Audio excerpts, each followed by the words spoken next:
So follow up on what I was talking about in a previous video about patterns, overarching patterns. And if you haven't seen that one yet, I recommend you watch that first. But to follow up with that, another aspect of this is that the patterns could reside within three dimensions, tiers, you might want to say, of growth and of consciousness. And what I mean is, one is driven, there are three. One is driven by fear, another is driven by a sense of low worthiness, and the third is driven by resentment and guilt. So if we find ourselves stuck within any of those three realms, our problems tend to look a certain way.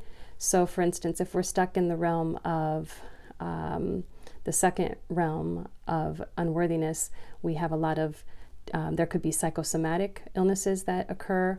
For myself, it showed up as anorexia.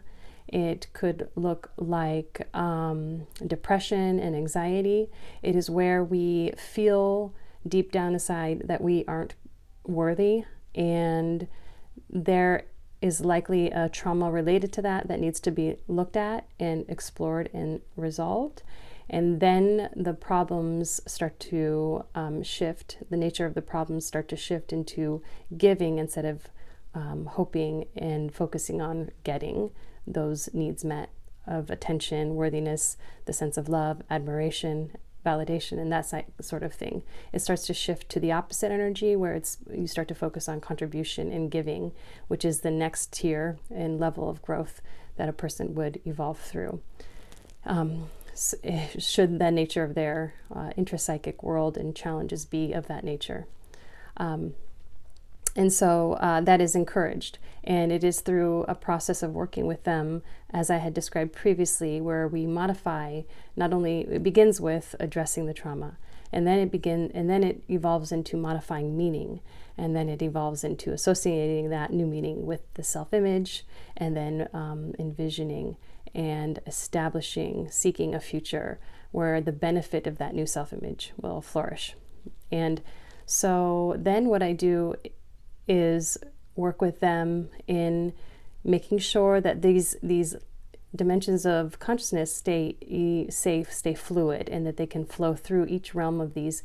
Each realm has both a positive and an aspect of the self that can get stuck, related to the primary emotion, and it has a very constructive aspect of it that is very productive and constructive. So for instance, if someone is in the realm of more driven by fear, they could fall into the trap of drug addiction and selfish, odd behavioral problems.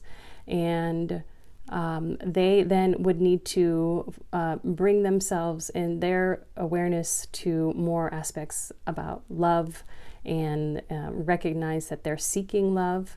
And I'd have to work with them through the trauma that had resulted in the fear-based mentality or energy state. And then help them evolve through to the next phase, which is of receiving love.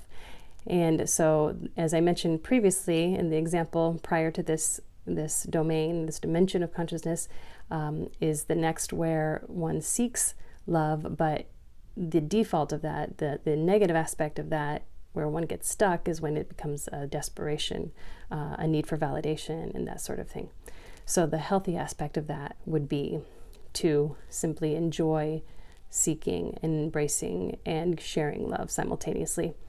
So I hope that's clear. It's a little bit confusing, but I wrote it out a little in the link below so that you can see what I mean in a little more concise way. Okay, thanks, bye.